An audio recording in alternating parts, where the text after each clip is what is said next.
Good morning. This is Kentucky Life with Debbie, and can you believe it is August the 1st of 2025? And I have wonderful news this morning.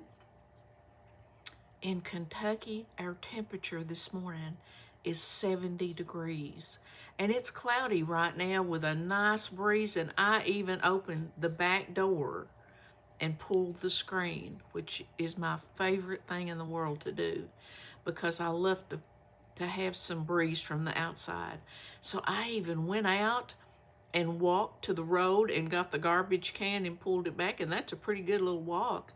And the wind was blowing. It was just so nice, and I'm so thankful for this beautiful day and excited about my girl coming home today. And she didn't call again. She has not called all week. Now, I feel like I've been put on the back burner. So I'm going to find out the reason why she hasn't called. I hope she hasn't found a man up there and planning a wedding or something. We got too many other things to do. But I'm looking forward to her being home later today.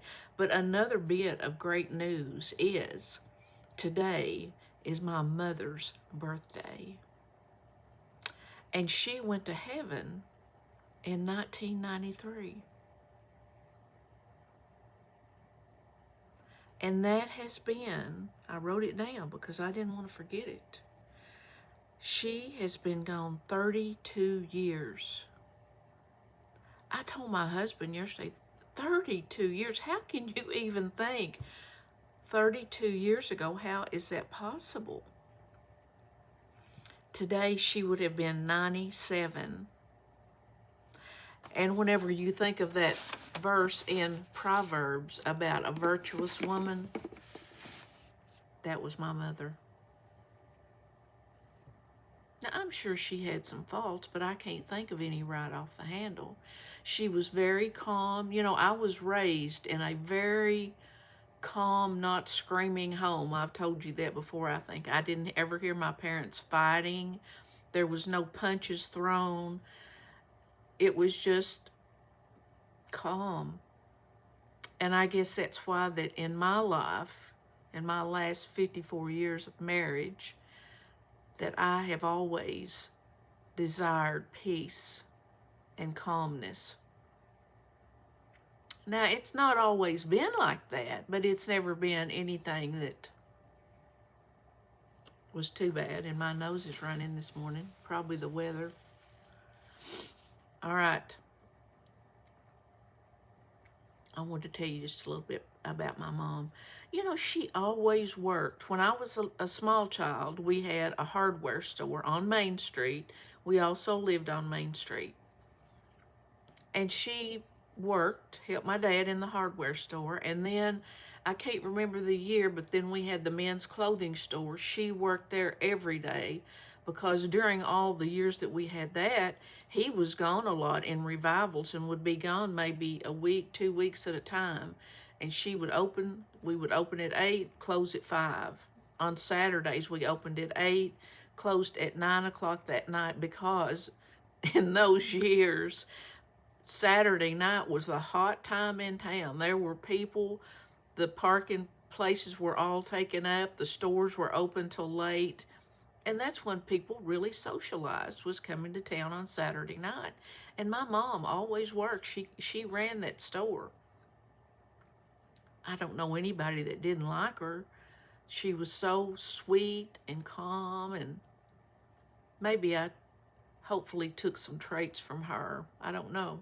You know, as I look back, I wish I could remember more about things that we've done, and I just, you know, I regret as growing up, as I look now back at the things that I've just running a household. She never asked me to do anything. I hardly ever washed the dishes. I remember dusting a little bit, and I was probably mad about it. But she just did everything, and she never complained. She had migraine headaches every once in a while. She never complained. And I'm so thankful for that specific memory, because you look around you at the people that all they do is complain about how sick they are, or my leg's hurting, or my shoulder doesn't feel good, or something. They're complaining about something all the time. I didn't grow up with that. And that's why that I hope that my child can look back and say, my mom didn't complain. Of course, sometimes I'll say, I've got a headache. If she says, I've got a headache, I'll say, I've got a headache. And she'll say, don't. Now, just because I have one, you can't have one. So, we banter back and forth with that. But I try not to complain, because who wants to hear it? Nobody wants to hear you're complaining. And my mother did not complain. I can't really remember seeing her mad about anything. She didn't get mad at even my brother and me, and believe me, she probably had reason to. But I think I have mentioned this, maybe, I don't know, but I'm going to mention it again in case you don't remember it. We lived on that big house on Main Street that was so cold in the wintertime. And I know that I was raised in church, and my dad and mom, that you didn't say the word fool. You didn't call anybody a fool, because somewhere in the Bible it says you're bound for a lake of fire if you call people a fool. Well, I was scared to death of that word. Of course, I was scared of everything. Of course, we never heard a cuss word in our house. I don't know if my dad ever said. Of course, I wouldn't have heard him, but never heard my mother say any cuss words. But one day, my brother had got me to the point that I had to call him a fool. Of course, I don't remember. I was probably 7 or 8, something like that. Well, what did he do? He ran and told Mom that I called him a fool, so she thought that deserved a spanking. And she wore these little dresses with those little thin paper-like belts that came with the dress. I can still remember one point in that yard. We had a pear tree outside the side of the house. I ran away from her. I can't believe I had the courage to do that. And she was chasing me with that paper belt.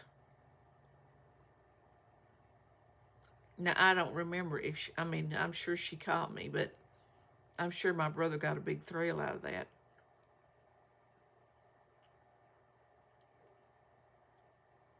But I don't remember her ever spanking us, and I'm sure we needed it. But I think, we were pretty calm kids. But I have such good memories of my mom, and I hope you do too. Because not all of us are blessed with moms like I had. I can remember her reading her Bible, praying. She was a big prayer warrior. She was such a great support for my dad, who lived religion. That was the top of his list, which is supposed to be. The Bible says we're supposed to serve God. It's supposed to be number one in our lives. And he definitely was in my dad. And I think my mom's too. I can remember even after I was married that maybe I would be sick. Nothing serious, but just like, I don't know, maybe a sinus infection or something, or maybe I'd been vomiting, or I was on the couch sick. She would have to come and see me. When I was sick especially, she had to come and see me face to face. And I would cry when she walked in the door, because I'd think, no matter how old you got, Mom's here and everything's going to be all right. She could make everything all right. And I hope that my girl can look back one day and say, my mom made everything all right. I hope she can say that. And I think that she can. But I hope you have great memories of your mom. If you still got your... I lost my mom, I was 42 when she passed away. And I thought, I talked to her several times a day on the phone. And I would just catch myself going to the phone to call her. Such great memories. She was a great cook. Oh, at Christmas and Thanksgiving, she would put on a spread like you've never seen. I never took a thing whenever we had meals. She cooked everything. At Easter, she would make a cake that looked like a rabbit. She did that for years, even after my brother and me were married. And some of her grandkids probably remember that. She'd make 2 round layers. And then she would cut it a certain way for the ears to be on there.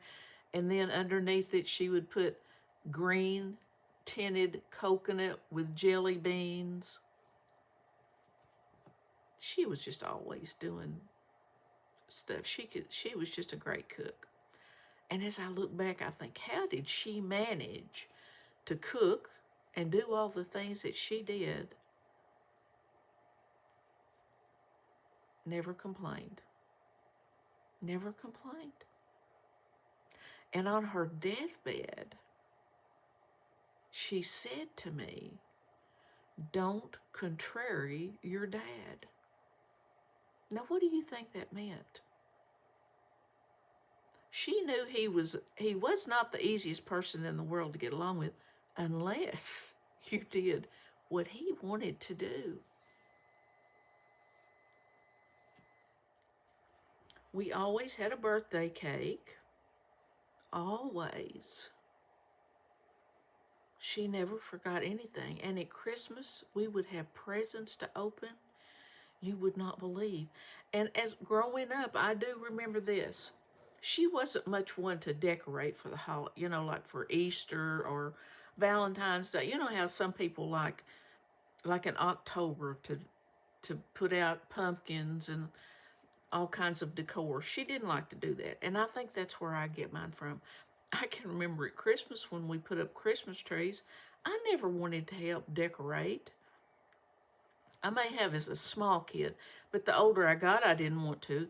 And she didn't want to put one up either, but she did because, she would have felt guilty if we'd not had a Christmas tree. And I don't like to put up a Christmas tree. And I've always, down through the years, begged for somebody to help me put the tree up. And I hit the jackpot, buddy, when I got my girl, because she started doing that. And every year, that's her job. She puts the tree up. She decorates the tree. She buys her gifts. She wraps her gifts. She puts them under the tree. She opens the gifts. And we have a great time. Because you cannot get stuff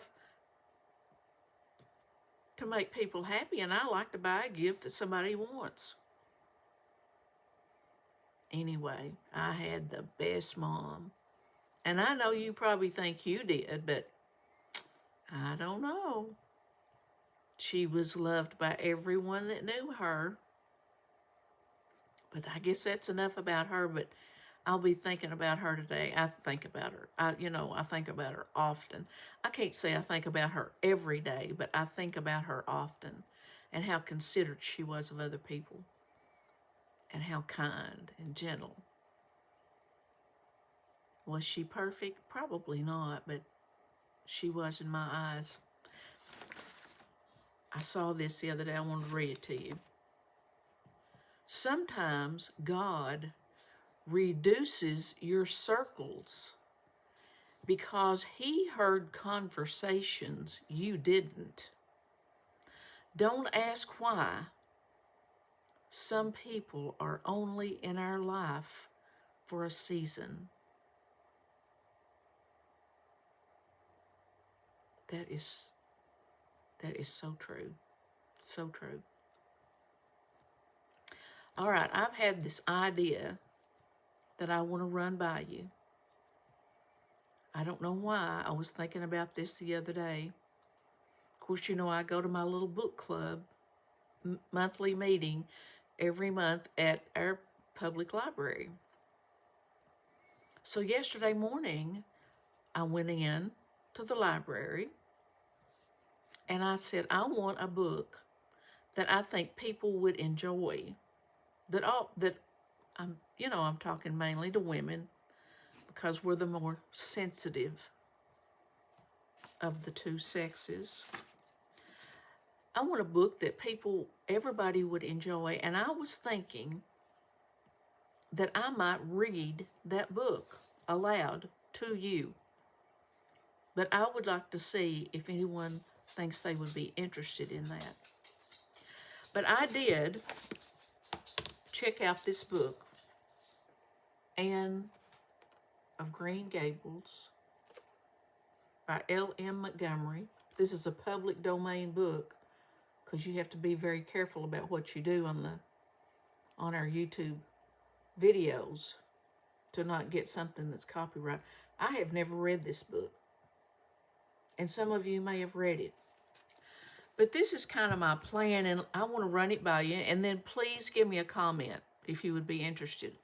I'm thinking 2 to 3 times a week, and see, I could do this ahead of time, that I might read like 1 to 2 chapters in this book, and I would use that as a separate video. I wouldn't have it on my Monday, Wednesday, Friday videos. I would have it maybe Tuesday, Thursday, Saturday. I don't know. It would depend on how long it took me to read maybe 1 or 2 chapters.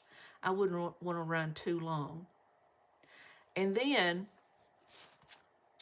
if some of you enjoy it, if 20 people, if 25 people enjoy it, I will do it. Because I know that some of you don't get out very much, and you may not like to read. Your eyes may not let you read, because as we get older, we have problems with our eyes.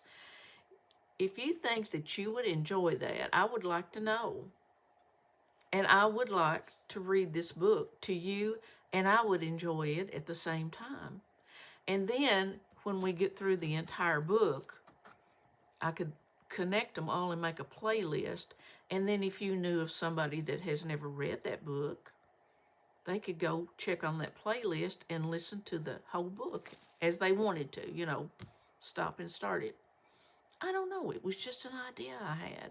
And I thought, I'm just going to ask, because I wouldn't want to do it right. Like right now in this video, I would not want to read a chapter or two because I don't want that connected. It would be a separate video. And I would just start and read the book. So let me know what you think about that. And if you do, I'm going to do it. And we'll enjoy it together. The librarian said, this is such a wonderful book. I can't believe I've never read it.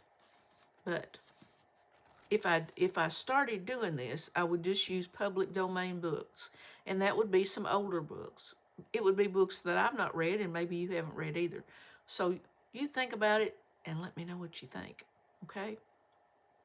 Now, was that all I was going to tell you? Oh, I found this website, and I'm going to put it down in the description. It's called Emily Wilson. It's just the lady's name, Emily Wilson. And it's a Christian homemaking motivation.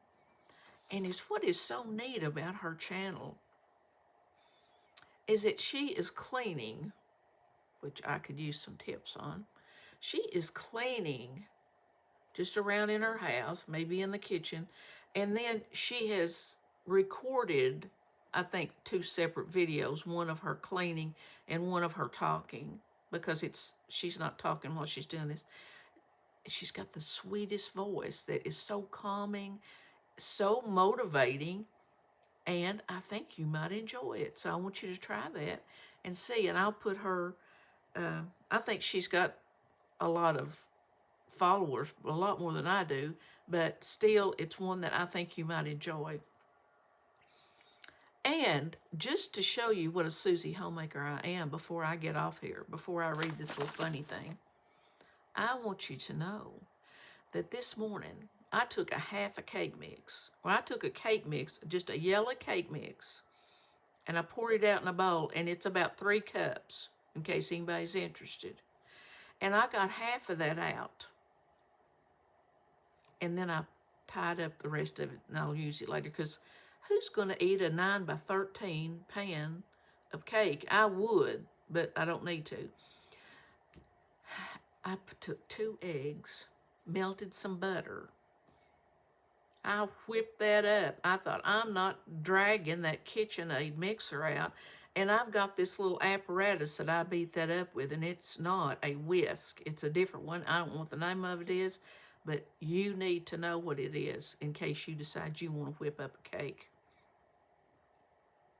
Then I put half of the cake mix in there. Then I put about a half a bag of chocolate chips, because that's all I had. And I sprayed my little, probably 8 or 9 inch glass pan, 350 oven, and it mixed up pretty good with that doodad. I didn't even need that KitchenAid, which is my kind of thing, because you know when you got to wash that, you got to drag it out. I mean, I've got it sitting on the counter, but still you got to drag it out, make a mess. This wasn't a mess. And I put it in there in the oven for 20 minutes. It said 20 to 25 minutes. I put 20 minutes. And I just got it out. And I bet it'll be yummy. I think I'm going to have me some for breakfast. Do you know it was 7:30 in the morning when I started this video? The last 2 mornings, I've got up at 3:30 and 4:30, and don't ask me why. I have a lot to do around here, in case you didn't know. Hey, and I've got a new shirt on. It's from when my girl went to Florida with the softball team. Now, yesterday, I found a little shirt that said senior, and this was a t-shirt that all the seniors got this year in high school. And it said seniors across here, and then it had some flowers or something. And I wore it to town, and when I got home, I thought, I hope nobody noticed that seniors, because see, it could apply to me, because I am a senior. She was a senior. And this one on the back's got a big thing all over the back about softball and something about. So I feel like I'm really in style. But my girl doesn't know that I've worn her 2 shirts this week. But I'll tell her when she gets home. I'm sure she won't mind. Here's just a little short, funny story. Listen carefully. At a couples counseling meeting, the speaker mentioned that couples are so disconnected that 85% of husbands don't even know their wife's favorite flower. Mick turned to his wife and whispered, "It's self-rising, isn't it?"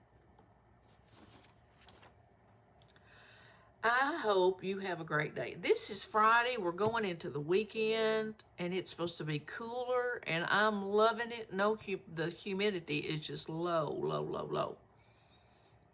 So I hope you have a great weekend. Prayers, let's keep praying. I had a couple more. Elaine has had a horrible toothache with maybe a broken tooth off. There's nothing worse than a toothache, and there's really no relief for it. And usually when you get it, it's on the weekend when the dentist is out and you can't get any help. Also, remember my friend Rita, who's having some problems with her heart. A lot of prayer requests. Remember my family. And August the 1st, it's the school month. It's time for everybody to go back to school, except us retired teachers. And we're just going to hang out and do whatever we want to. So I'll see you soon. Be sure and let me know what you think about reading the book. Thanks. See you guys later. Bye-bye.